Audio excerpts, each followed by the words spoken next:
Yo, what's going on, guys, and welcome back to the channel. It has been like, what, 3 months since the last time I've given you guys an update on the Zafiro, and guys, today is the day that we're gonna hear the car running. Not only are we gonna hear the car running, but Dave and I actually have a big surprise for you. That's right, my boy Dave is here with me to help me out with something today, and I'm excited for what we're gonna do. We actually have an RB25 Turbo that we're gonna throw into the RB20 engine here. Don't get me wrong, the RB20 Turbo is cool and all, but it's no RB25 Turbo. So this turbo right here is the R34 RB25 Turbo. You can tell it's got the double blades right here. That's one way you can tell. And then the other thing is that this is actually like a nylon material. So it's not like the ceramic ones that you might find, I think, if I'm not mistaken, on the RB20 Turbo down here. But we'll pull it out for comparison later on in the video. But go ahead and check out the engine, guys. I think this is the first time on camera that you guys have seen it in one piece.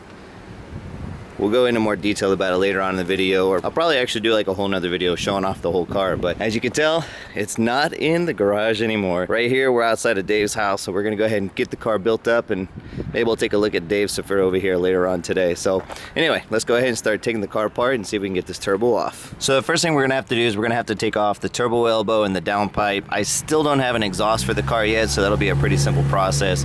And then down here we have the water lines and the oil lines. There's an oil return, feed, and then a water return and feed. So I think we'll be okay. I mean, it seems pretty straightforward. Luckily right now I don't have the air conditioning lines in, so I think pulling the turbo out is going to be quite easy. But I actually have the AC lines, and we're going to put those in as well today, because I think next weekend we're going to see if we can gas up the compressor. So I don't know. Either way, we're finally going to hear this motor start in the video.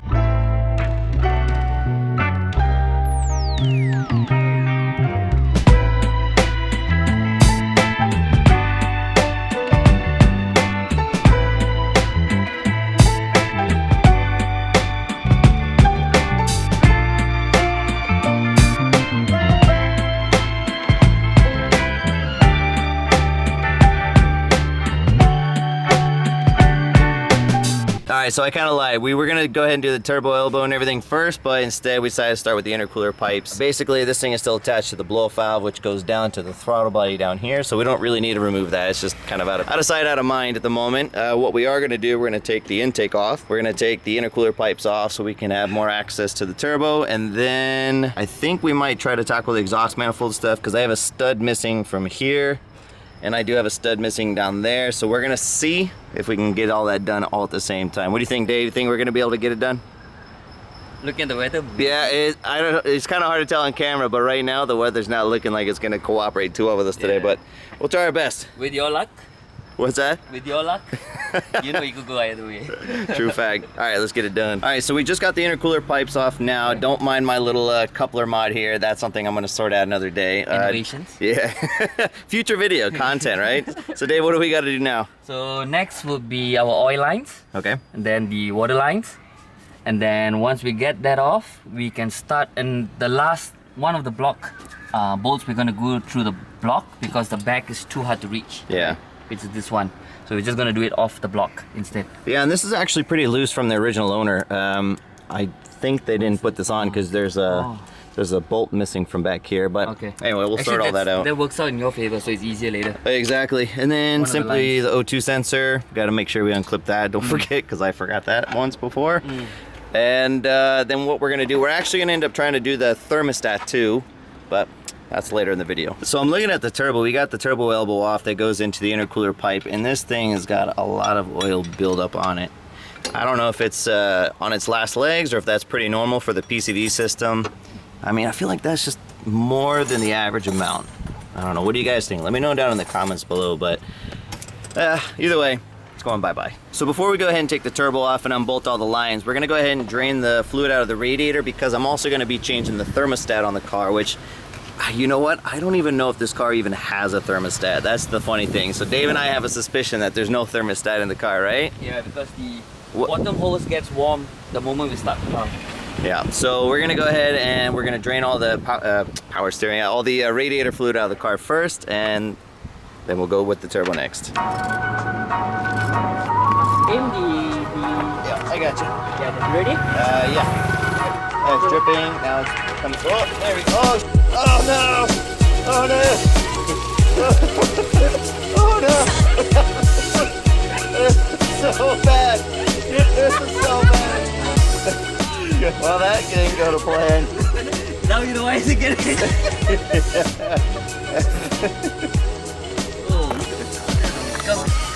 Dude, look, Careful. Your legs. look at the color. This stuff looks so bad. And I actually had changed that fluid right when I did the engine swap too, with fresh fluid. Oh, thank God we're changing it out. That stuff's so bad. So we got the lower radiator hose off, and now what we're gonna do is take off the thermostat housing. Let's see if I could zoom in there. You can see one of the bolts right there behind the water pump. So we got the one right there, and then there's kind of one a little higher. It's hard to see it with the lighting and stuff, guys, I'm sorry, but there's 3 bolts basically, 1, 2, and then there's a third one on the left-hand side of it. So we'll see what we can get based on the angles we got. So should be able to get it off in no time. Well, it looks like there is a thermostat after all, but we're not quite sure if it might be defective. It could be drilled out. Dave said it possibly could be drilled out. It's a popular mod here. Stuck open. Yeah, like maybe it's stuck open, because basically we're just not getting sufficient cooling from that. So either way, doesn't matter. We're gonna pull it out, see if we can diagnose it, see if there's just any major problem with it or whatever, and then we're gonna change it out. We got the thermostats out, and now Dave's gonna explain what he saw. So this is the OEM one, right? The brand new one. Brand new one. So this is what it should look like. Okay. So our theory was basically it was stuck open, right? Yeah. So if you look at it, this is exactly how we removed it. It was stuck, and if you look right through, can you see? What am I looking at? It's open. It's stuck open. Oh, it is stuck open. You're right You here. can see the gap inside. Yeah. No, this is fine. This is the small bleeder. Through, yeah. Where are we? Yeah, I'm Okay. trying to see if I can Okay. show it on the I guess right here. There's Yeah, yeah, the I ring. see. There's a little bit of Light behind there. yeah. Right? You can kind of see it. Yeah, it's stuck open. But if you look at this one, it's completely sealed. Yeah, there's no light or anything Definitely coming through nothing the other coming side. through. So So we this was stuck open.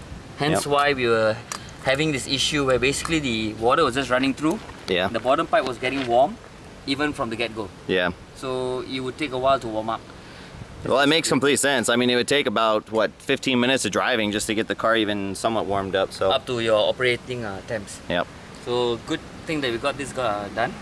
Yeah. We get the new one.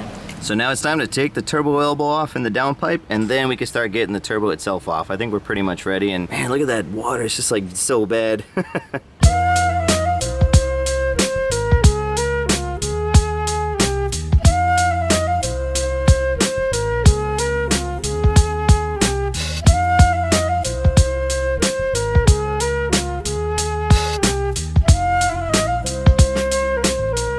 So now that we got the turbo elbow off and the downpipe, the next step is going to be to remove the oil lines and the water lines from the turbo, and then we will probably have to obviously unbolt it from here. We'll see if we can try to get the manifold stuff done today too, but yeah, there's no guarantee. We'll have to see. But anyway, let's get this off. So this right here is a 17, but in order to get this one off, which is a 23, not this one, I'm sorry, the back one over here, we actually have to, yeah, they're the same size for both water lines. This one right 17. here though is a 17, but you kind of have to remove this one first and then bend it up slightly up here To get leverage. to get leverage on the Last one. last one here, because if I can get it to focus. There we go. In order to get this one over here, see if I can at least get if you can see my finger wiggling. There's a bolt back here. It's another 23, but the ratchet won't fit on there unless you kind of bend that line up a little bit. So we're gonna try that first.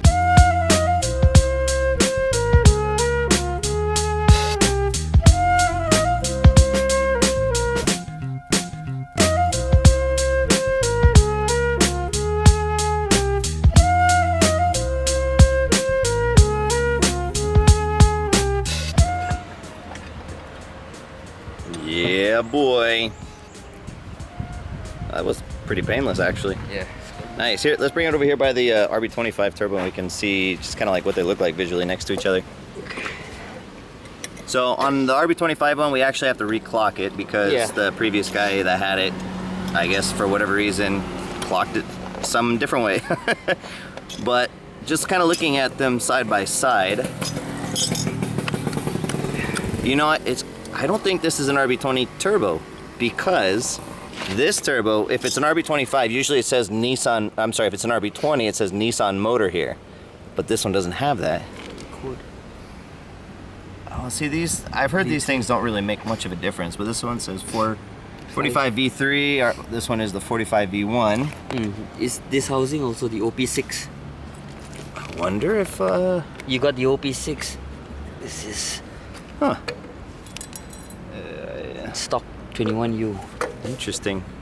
But it could be, I mean, maybe it is an RB20 Turbo, I don't know, but from my understanding, the RB20 Turbo has the Nissan motor sign on it. So, I don't know. Let me know down in the comments below if you guys know if I'm wrong on this. Maybe this is like a Series 1 RB25 Turbo from the ECR33. I don't know. Well, either way, we got to take the wastegate off of this one, and we got to put it on the other one because my other turbo didn't come with a wastegate. But even if you have an let's say if this was the RB20 Turbo, it's actually an upgrade to put the RB20 actuator onto the RB25 one because this one holds 10 pounds of boost stock from the factory, and the RB25 one, I believe, is like what, six or seven, something like that. But either way, we're gonna switch the actuator over to the new turbo. I mean, just look how clean that one is compared to this one. I mean, this one's seen a few miles, huh? Yeah, dude.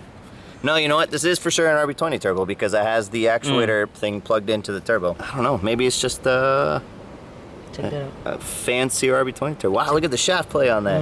Dude, look at that. I don't know if you guys can tell on camera, but that thing has got some shaft play on it. Yeah, that thing is going out, man. Probably that's why there was oil in the intake. That would make a lot of sense, so yeah. Quite bad, bro. But let's look at the other one. How bad is the... This one I felt nothing. Yeah, see if there's any shaft play on this one. Little. A little bit, but I mean, you're gonna find that on any used turbo, but it's not that bad. Yeah. Sweet. All right, let's go ahead and switch everything over. So something we actually noticed actually has some writing on it. It says RB25 Turbo on it, but I mean, anybody can just label that and sell it however they want. So somebody that doesn't know might either way think that's an RB25 Turbo, but I know that the RB25 Turbos come with the actuator plumbed into the actual turbo elbow like this one does. Can you flip that one around there, Dave, so we can see the top of the turbo pipe? Yeah, see, that's got an actual nipple coming out at the top of the pipe, and that goes into like a T-fitting that's supposed to go to like a little boost sensor that's on the strut tower. But the RB20 turbos have it plumbed here into the front of the turbo, which is why I'm guessing that this is an RB20 Turbo. I don't know. I mean, you could also drill this out. I know a lot of guys actually tap that little fitting because the RB25 Turbo has that fitting, and then they just tap it out and then plumb it that way too. I don't know. Let me know down in the comments below what you guys think, if you guys have any ideas or suspicions.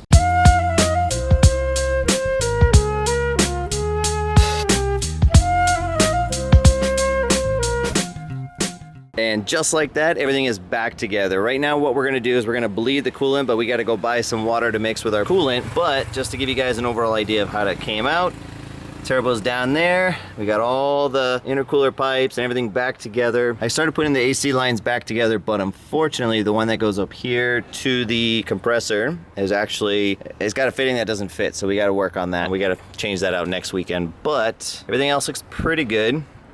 We're gonna go ahead and buy some water so we can bleed the coolant, and yeah, so let's get that done. So coolant is now topped off. We are ready to give the car its first start on the channel. You guys ready for it?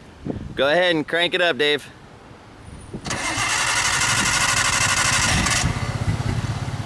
Well, that was anticlimactic. There it is.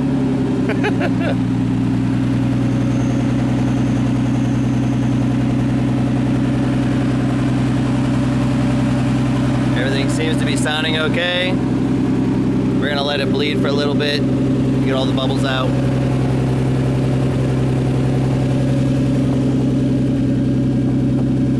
But as you guys can tell, it doesn't sound so bad. Right now there's no exhaust on the car, but again, that's another one of those things. Right now all I have is the downpipe.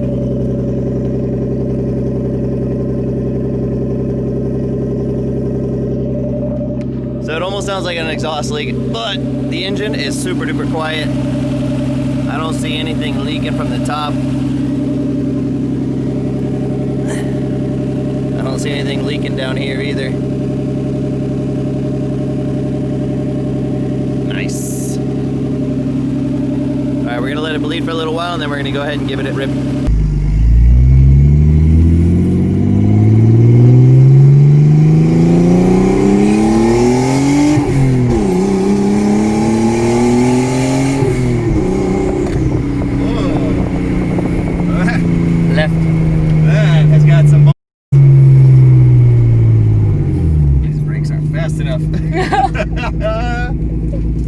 A problem like this. Nice to have. Are you ready? Yeah. Let's give it a...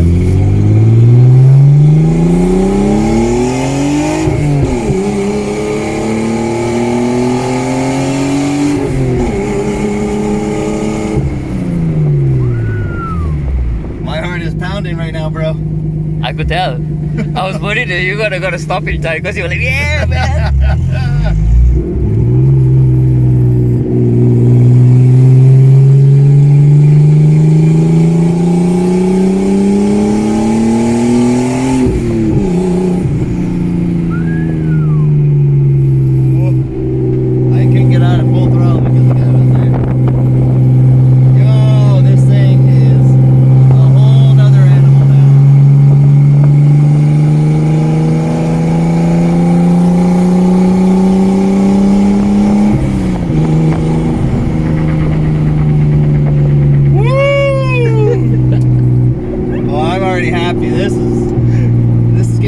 Going right now, guys. This is gonna be a fun build project.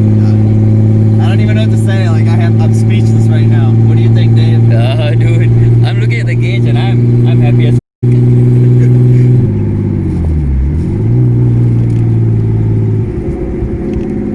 Still gotta remember, stock brakes, stock wheels. Oh man.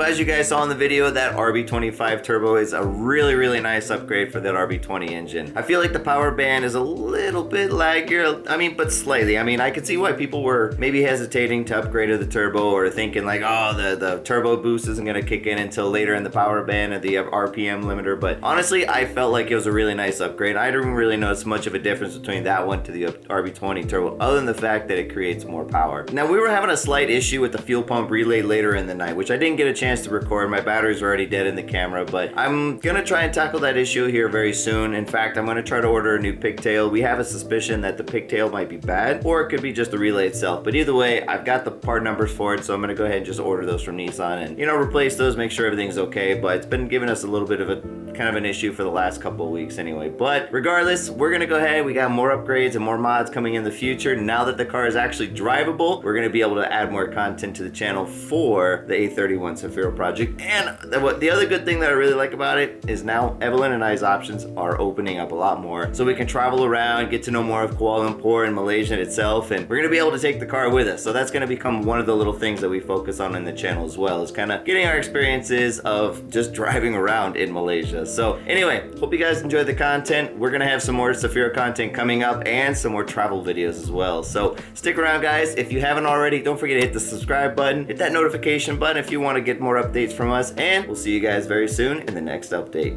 We'll see you guys then. Peace.